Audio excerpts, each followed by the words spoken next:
Alcheck je dodatak koji služi za razne provjere točnosti projekta unutar Alplan sučelja. Omogućuje provjeru BIM modela, odnosno sukladnost s trenutnim pravilima i regulativama arhitektonskog i konstruktorskog projektiranja. Alcheck sadrži preko 60 različitih provjera, podijeljenih po kategorijama, ovisno o tome koji dio konstrukcije se provjerava. U ovom videu objasnit ćemo tijek rada u Alchecku i provjeriti imaju li sva vrata na našem objektu dovoljno prostora za otvaranje. Najprije ćemo kliknuti na ikonu za Alcheck dodatak. Otvara se novi prozor u kojem postavljamo željene provjere te odabiramo elemente za provjeru i definiramo pravila. U kartici Objects definiramo koje elemente želimo provjeriti u našem objektu.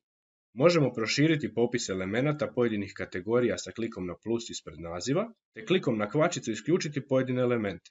Klikom na ikonicu oka možemo sakriti pojedine elemente na modelu, a klikom na prazni kvadratić pokraj možemo ih selektirati.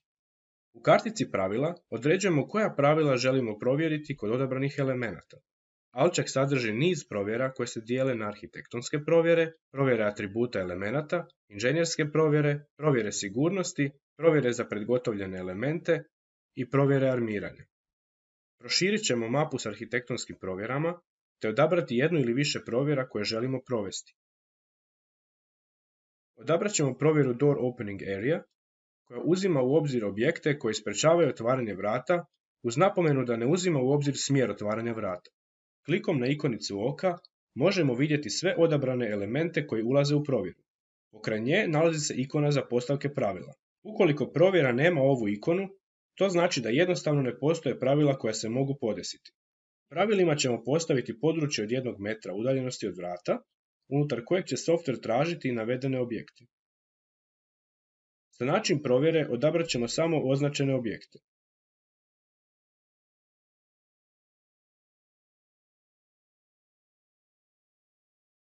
Najdesni stupac označava stupnjeve kritičnosti grešaka. Plava ikona daje upozorenje, dok crveni trokut s usličnikom označava kritičnu grešku. Pri dnu prozora se nalazi popis elemenata koji će se provjeravati. Potrebno je kliknuti na check kako bi softver provrtio odabrane provjere. Zatim kliknuti na OK. Ono što dobivamo je popis svih grešaka unutar našeg modela. Klikom na svaku pojedinu stavku, program automatski zoomira odgovarajući dio aktivnog prozora. Crvenom bojom označeni su otvori i elementi koji se nalaze unutar 1 metar od otvora te sprečavaju neometano otvaranje vrata. Hvala vam na pažnji i ugodan rad uz Alplan.